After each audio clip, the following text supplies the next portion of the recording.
The flagstones are cracked and uneven. Centuries of no maintenance has made sure of that. The walls are moss-covered with monstrous cracks running down to its foundation. It's a miracle they have remained intact for this long. The ceiling is dotted with holes of all sizes, barely keeping the elements out. The castle was certainly a masterpiece of construction in its time. This existence is surely a gloomy one.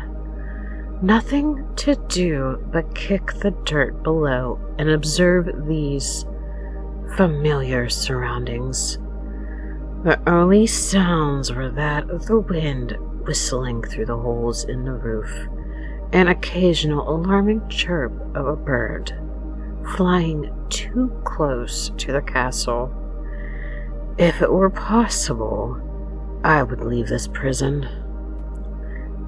Dull is a good word to describe it here, but what am I to do?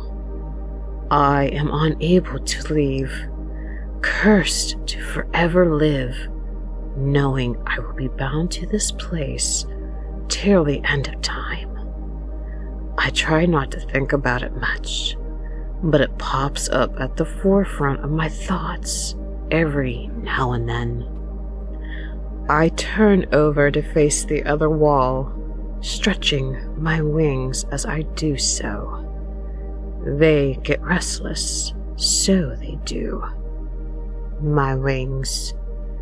How I wish to soar, but alas, it is not possible. I pull a foreleg up and examine my rough fur.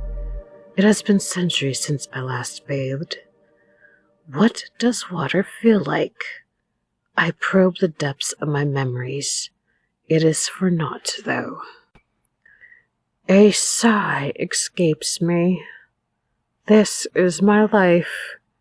Repetitive, tedious, and oh so bleak. I would not wish this on even my greatest of enemies, not even Celestia. What? My ears pivot into the direction of an unnatural sound from the north. An animal. A pony. This wasn't a common occurrence, as animals seem to be weary of the castle, and I haven't laid eyes upon another pony for I can't really seem to remember. My ears perk up, and my eyes focus on the northernmost hallway. I feel a bit on edge as I hear the sound in the distance. Maybe I should call out. Probably not. I'm not sure who or what could be down there. I froze completely still, slowing my breathing down quietly. I sat and listened. There is a lot of stumbling and clinking. What's going on? How in Equestria did some pony find this place? The sound of approaching steps increased. Closer and closer they came. I stand up, ready to take on a defensive stance when ready. Something, I'm not sure what it is, came carelessly crashing through the huge double doors of the castle foyer. It's an odd-looking thing, kind of like a hairless ape, but with a more intelligent face, not much different than that of a pony's. It hasn't noticed me yet, as its eyes scan the roof and walls with a sense of wonder. I loosened my muscles and stood more comfortably. I await for the creature to take notice of me, and as its eyes follow the patterned cracks of the walls downwards, It sees me.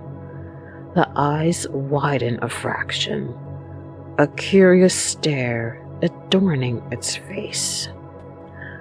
What a queer-looking creature, I whispered to myself. Hello. I call out softly.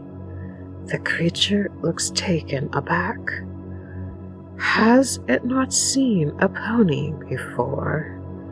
It takes a few tentative steps forward and comes to a rest mere meters from my position.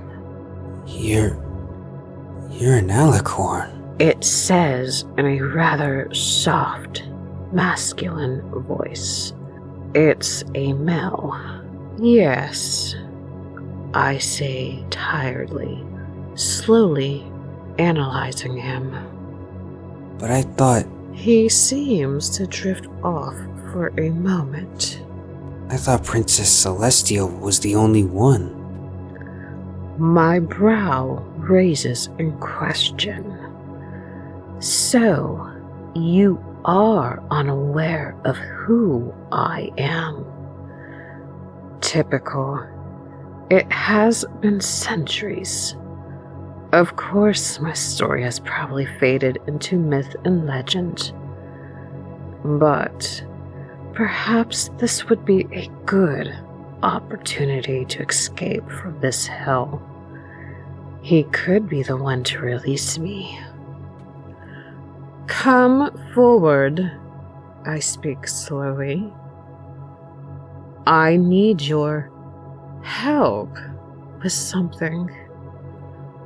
I'm not good at hiding the suspicious tone in my voice. He looks hesitant and stays still. I think I'm fine here. He seems scared, unsure of what to make of my form. Who are you? He asks after a while.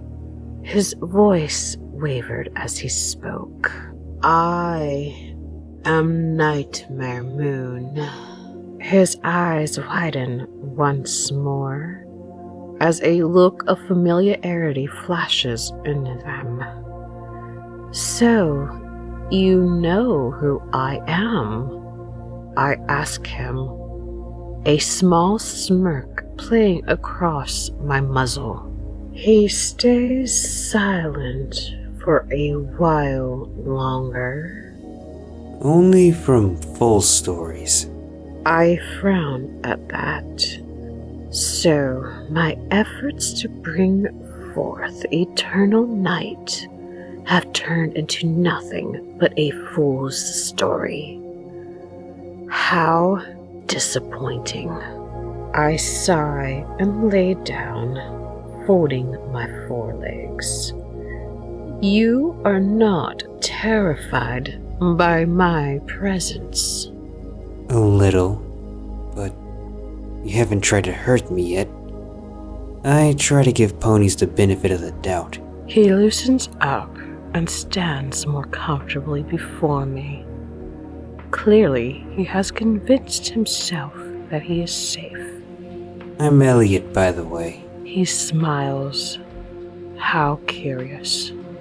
Things go quiet for a while as I stare at him. I try to figure out what his motives are, but he is unreadable. What are you? As far as my knowledge goes, I have never laid eyes upon your kind. He chuckles. I'm human, and honestly, I'm not surprised. I'm not from Equestria. In fact, I'm not from this universe altogether. My eyes widen. How is such a thing possible? Surely he just... How, pray tell, did you come to be in Equestria? Not sure. So, Princess Celestia said it was something to do with a magical influx in my world. It shouldn't have been there. He scratches his head and looks sheepish. Why are you here? His question catches me off guard. Why am I here? I thought you heard of me from a fool's story. I shudder with rage as I say that. Elliot frowns slightly. The story tells of how Princess Celestia defeated you with the elements of harmony and sent you to the moon. Preposterous! I scream in anger, flaring my wings. I defeated her. Then she used this forbidden magic to trap me here. I seethed, my face contorted with unsuppressed rage as I glared at Elliot, who flinched. The small action made my anger subside. No, I can't scare him off. Not the only company I've had for so many years. I'm sorry. I lower my head in apology, tears slowly seeping from my eyes. Elliot shuffles uncomfortable, unsure what to do. As I lay facing the ground, I hear his steps come closer. I gasp in shock as I feel an arm wrap around my withers. It has been so long since I have made contact such as this with another. This is my chance to escape. My heart races as he continues to hug me. I could just pull him in and leave. Elliot starts to get up and step back from me. My heart is pounding uncontrollably. Why didn't I just take the chance? Why did I let him go? Has time really softened me this much? I feel her shiver under my touch. This isn't the nightmare moon from the old stories I have read. She seems so fragile. Why is she here? Is what she did truly worthy enough to suffer this kind of punishment? I'm not sure what she's going through, but whatever Celestia did, it has completely changed this mare. I pull away from her, my gaze turning to her downturned face. For the first time, I notice a thin line running along the ground. My eyes follow it, but it seems to circle around her. I do the math. It seems she's perhaps trapped inside it, but why could I enter it and leave then? What magic did Celestia use on her? I plump myself down just beyond the circle and cross my legs. I look down sadly at Nightmare Moon, who seems to have calmed down a bit. She clears her throat and lifts her head up and looks at me in the eye. I apologize. It has been a long time since I conversed with another, and I have forgotten how to hold back my emotions. She looks very tired now, like she is just deflated like a balloon. It's okay, I say softly.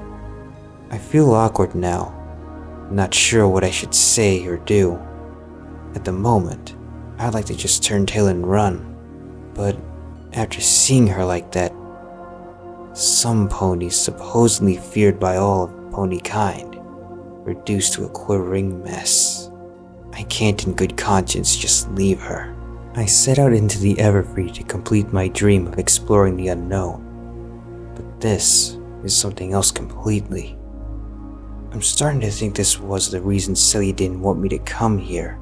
She's always been so protective of me since I was taken from my world all those years ago. To be honest, she's like a sister to me now.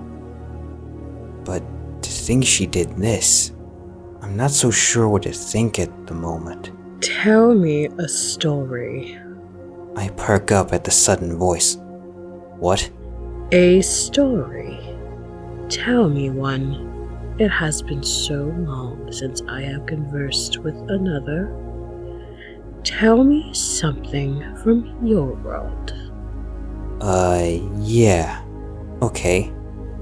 I slump back for a moment, trying to think of something from my world. It's been years since I arrived in Equestria. Kind of hard to remember much from my home. A story pops into my mind. It's a classic.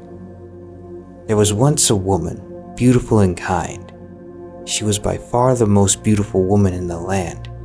Animals loved her. Men's hearts jumped when they saw her, and women glared as she passed by. Her name was Snow White. Snow White was the daughter of a beautiful and fair queen who died soon after giving birth. Years later, the king takes on a new wife who was both beautiful and wicked. She had a magic mirror, and every day she would speak to it. "Magic mirror in my hand, who's the fairest in the land?" To which it would reply with, "My queen, you are the fairest in the land." And this continued for a time, until Snow White reached the age of 7. "Magic mirror in my hand, who's the fairest in the land?" she asked one day. But the mirror replied with, "My queen, you are the fairest here, so true. But Snow White is 1,000 times more beautiful than you." So the queen ordered a huntsman to take Snow White into the woods and kill her. Nightmare Moon grinned at this, and I looked at her with an amused expression. "What?" She chuckled darkly. Surely this queen is admirable, removing those who stand in her way in such a despicable manner. I sigh and rub my eyes. But evil always fails. I looked at her, and she seemed to have a look of realization in her eyes.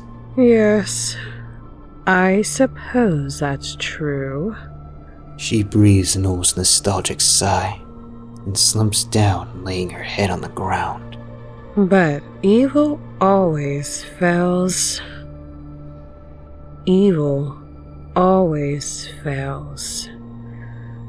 I remember back to my times with Celestia, when we worked together and stopped evil from taking Equestria.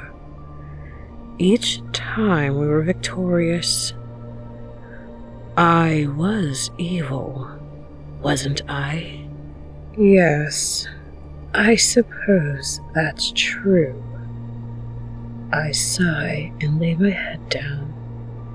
It's nostalgic, remembering back to the wonderful times I had with my sister.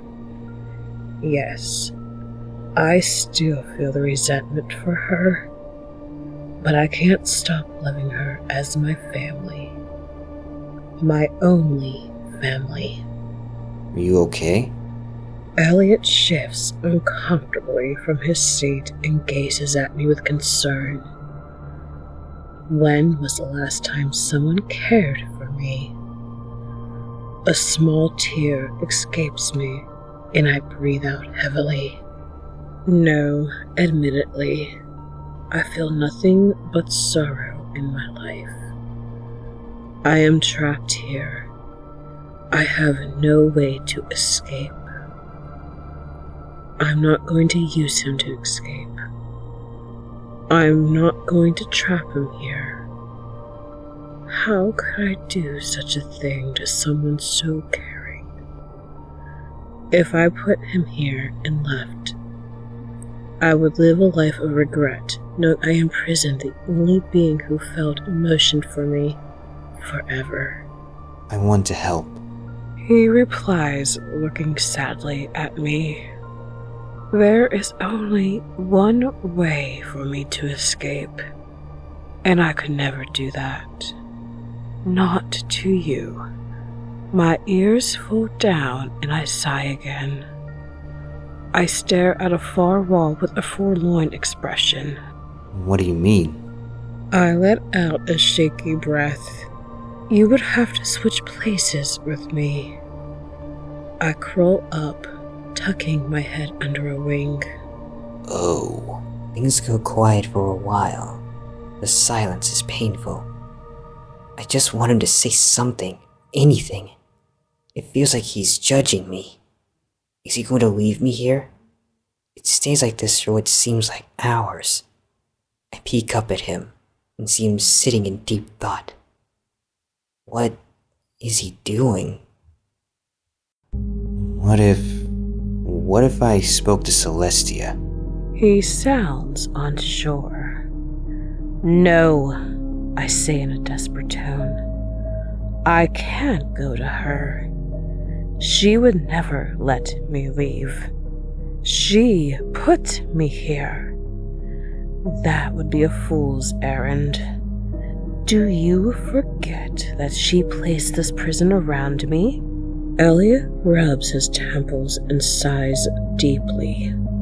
I'll be back soon. He stands up and turns to leave. No, don't leave me. I cry out, throwing a hoof out towards him.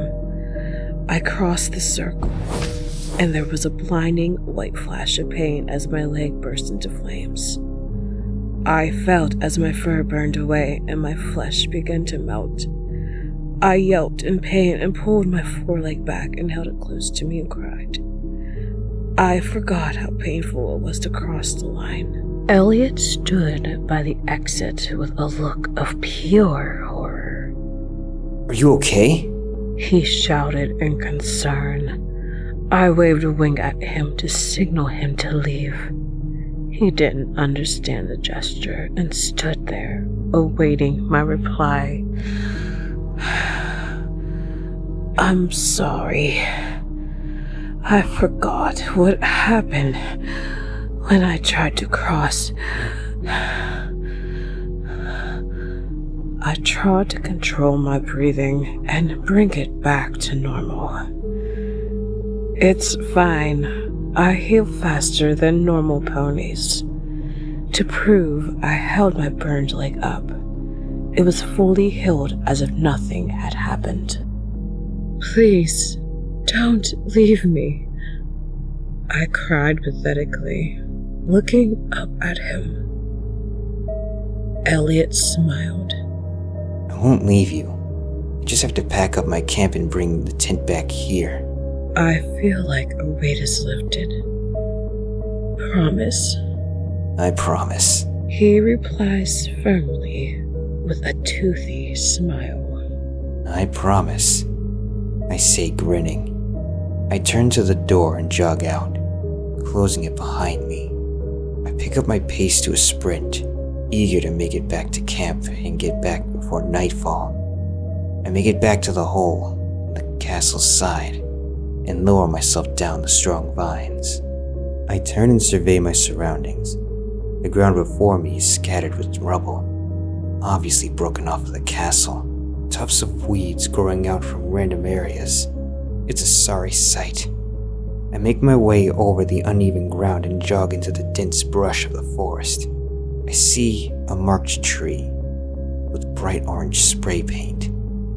I had marked trees on my way so I could find the path back to my camp. It was about 5 kilometers to the east, and if I kept at an even jog, I would be there and back in a few hours. It was difficult at times, due to the dense underbrush I came across every now and then, but for the most part, it was a clear path. A while later, I found my camp. It was in a small clearing, and in an easily defended area. I also had a few noise traps to catch any unwanted predators. I didn't want to get eaten while I was asleep. I packed up my tent as fast as I could, taking down some of my improvised traps as I did. When I had everything packed up and secure on my back, I made my way back to the castle. By the time I reached the open area before the hole I climbed up to gain entrance to the ruins, it was just past sundown. The place was dark, but with the rising moon and light of the stars, I had just enough light to find my way to the vines. I took hold of them in my hands, and at an agonizingly slow pace, I pulled myself up to the hole. It was really dark here, inside the castle, and when I set foot in, I fell face flat straight away. Ow! I yelled as I hit the ground. and groaned as I pulled myself up. Ow! I heard the loud yelp of my friend. Yes, my friend. I smiled at the thought. There was a lot of stumbling and loud crashes, until finally, with a large groan, I saw him push through the double doors of the foyer. I giggled at the sight of the small male wearing a huge bag on his back. It looked rather heavy and was probably one of the factors of his falling about on his way here. He made his way over to me, and with a moan, he let himself fall onto his back, the bag cushioning his fall. I hate hiking, he says tiredly, sighing with exhaustion and staring up at a hole in the roof. You came back, I said happily. I felt really giddy when I heard the first sounds of his return. I was beginning to doubt he would ever come back. I'm not sure what I would have done if he left me forever, but I swallowed back the thought. Yeah, of course. I said I would, didn't I? He cranes his neck to face me. He has a goofy smile on his face, and I just giggle at the silly being. It's a really nice night, he says softly as he stares back at one of the holes.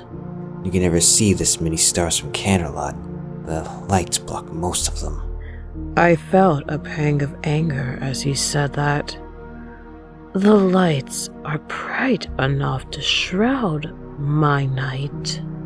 Thank you, I say happily, looking at him with a smile. I love it when ponies comment on my beautiful night sky. Well, better set up my tent. He groans and stands up, shifting the bag around to face him. He begins opening it up to take out his equipment. But a selfish thought crosses my mind, and before I realize it, I've already spoken it. Can't you stay with me tonight? I actually looked away from him, horrified that I'd spoken my thoughts aloud. Elliot seemed to freeze in place. I am scared I might have broken him. He scratches his head, unsure of how to deal with the situation. Yeah. He replies awkwardly. Maybe I was too forward. You don't have to. I know you are probably afraid I may leave when you sleep. But I could never do that to you. I speak quickly to try to ease his mind. It would be good to have someone lay with me, as I spend every night and day alone, unable to sleep. I can't sleep. It's been centuries since I last truly slept. His face falls. I'm not sure how that must feel for you. He quietly adds, Yes, I'll stay with you tonight. He looks more confident. That makes me happy. He trusts me enough to step inside the prison. I shift to lay onto my side, and I lift a wing to invite him to lean on me. He blushes heavily as he steps over, unsure of himself. There is a bit of shuffling as he finally lays down into my embrace and lays a head onto my side. I bring my large wing down to cover him and protect him from the cool night air, and I hear a soft sigh. It was a sigh of contentment, and it makes me so happy to hear. I turn and lean in to nuzzle his head slightly before laying my own head down to wait the night out and stare up at the stars. I hear the noise of birds waking up in the trees. They always woke up around sunrise, meaning I had a 7-hour sleep or so. I moved my head to look around, momentarily confused as to where I was. I felt the soft wing of nightmare wrapped around me, and I smiled as I remembered her desperate attempt to get me to lay with her. It was quite pitiful to see such a powerful being reduced to a quivering mess. Good morning. I hear the soft voice of Nightmare Moon coming from behind me. I lean back in a stretch and turn around so that my chest is leaning on her side. I smile widely at the dark mare, who returns it with one of her own. I am happy you were here to accompany me this night, she says quietly and sighs. You're very comfortable, but I can't say the same for the ground. I chuckle, and she reaches her head around to nuzzle my head. Say, what do you want to do today? I asked and hopped up onto my feet energetically. Her ears perk up at the thought of spending the day with me again. How about I tell you a story of my own? She inquires, looking at me with a smile. Yeah, I'd love to hear yours, I exclaim and sit down in front of her. I'll tell you about the time Celestia and I defeated Discord. It seems like a rather funny story as I think back on it now. She giggles and puts a hoof to her mouth. As I sit and listen to Nightmare Moon talk about Celestia and her adventure to defeat Discord, I pull out a snack from my backpack and get comfortable. Hearing about all of the pranks and traps he left in their path before they could get to him was rather funny, and on many occasions we found ourselves laughing loudly. Of course, Discord was reformed now, and perhaps I shall tell her so afterward. And then he took our tails, Nightmare exclaimed as I laughed ecstatically. So what then? I sighed heavily, catching my breath from the bouts of laughter. Well, that was when we used the elements of harmony against him and turned him into stone. You have perhaps seen his statue in the palace gardens. I would assume it would be there as it was when we were in this particular castle. Yeah, well, actually, he escaped once, only to be put back again. And Celestia released him and kept him under the watch of the new element bearers and, well, the element of kindness reformed him. Her jaw drops. Discord has been reformed? Discord has been reformed. I was in shock. The god of chaos itself had been reformed. How such a thing was possible, I had no idea. But it only saddens me further to think that Discord is now free from his prison, while I am still here suffering from this loneliness. But I have Elliot now. Yeah, I didn't think it was possible either. He's a really nice guy when you get to know him. Trust me, you'd never want to get yourself stuck in a prank war with him. I chuckled. I would believe it wouldn't be a smart idea. No. Maybe there is still a chance for me. Maybe one day Celestia will come to me. The thought of my sister feels heavy in my heart. Elliot seems to sense my shift in mood and shuffles closer to hug me again. It's such a lovely feeling. A simple hug, and I feel like melting away in his embrace. I guess it is the result of these many years of being alone. Another thought crosses my mind. One I am scared of. He can't stay here forever, can he? He probably has friends and a family. I feel sick at the thought of him leaving me. He seems to genuinely care.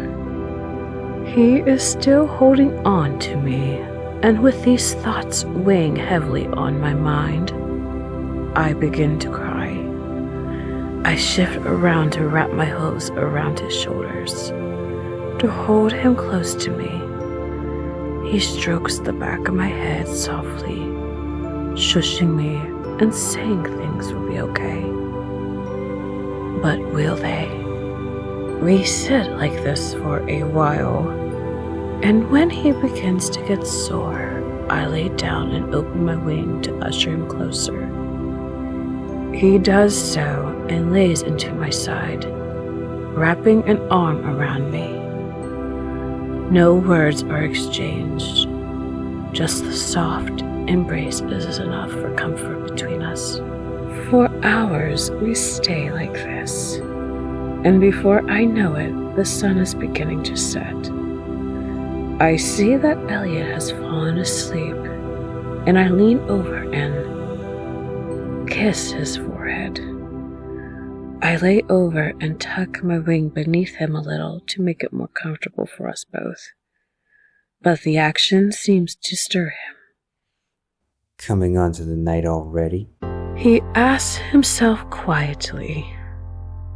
He turns around to look at me, and he sees that my eyes are still wet from crying almost all day.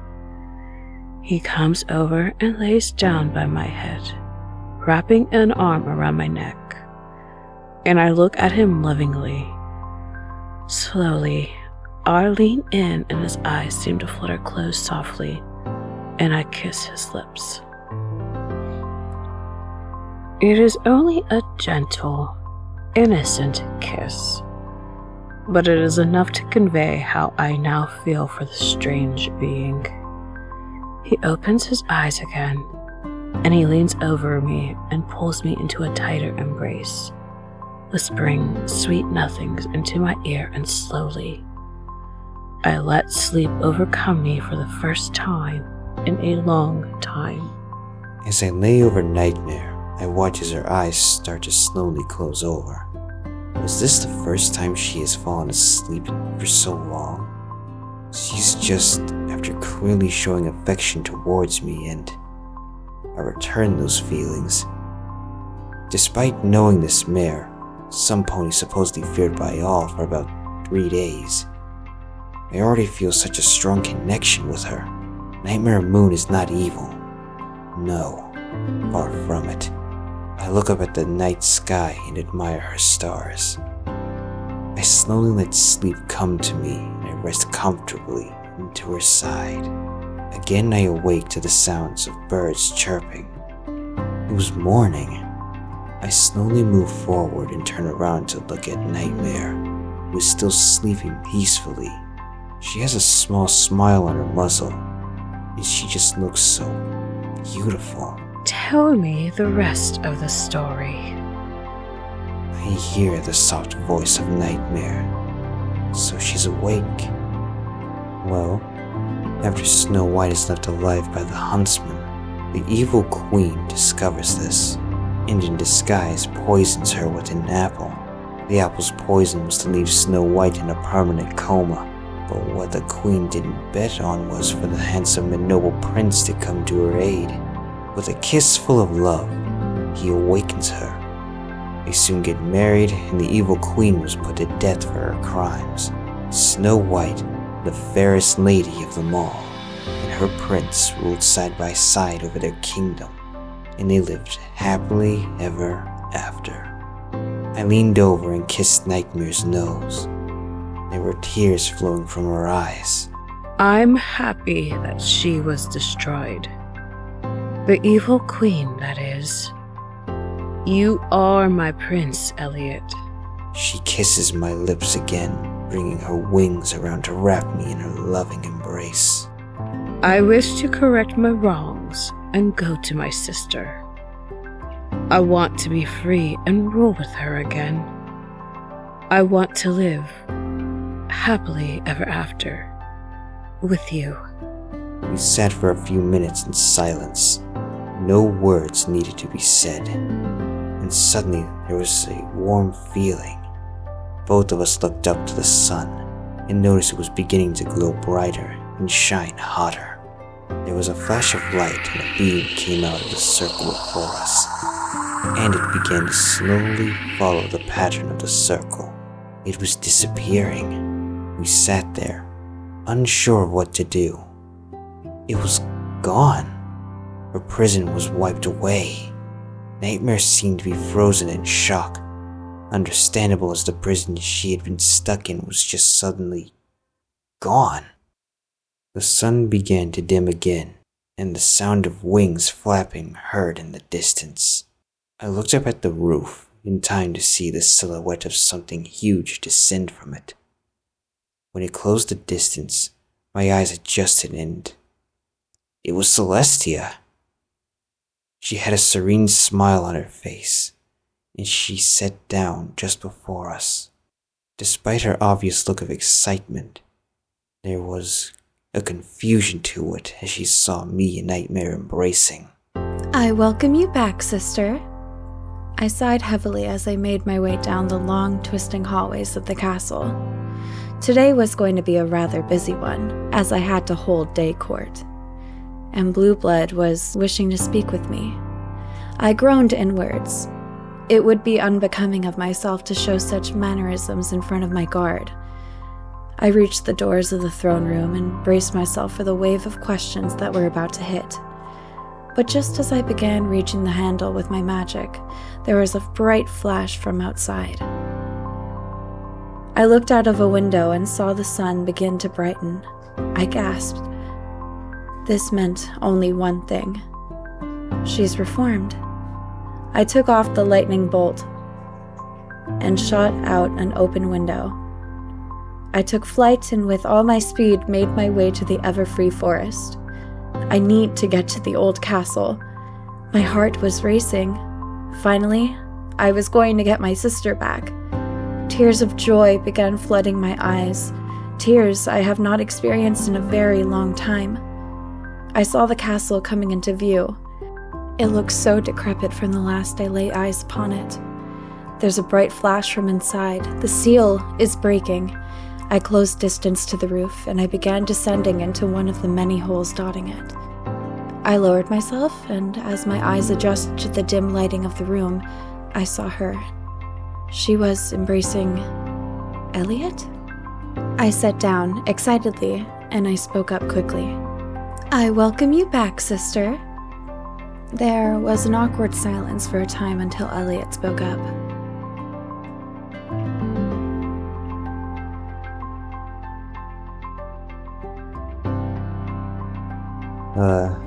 Hi, Sally. He said enthusiastically, still hugging my sister. Elliot? What is going on? Me and Nighty here were hugging and stuff. And the prison just, well, disappeared. Oh. My grin grew bigger as I realized what happened here.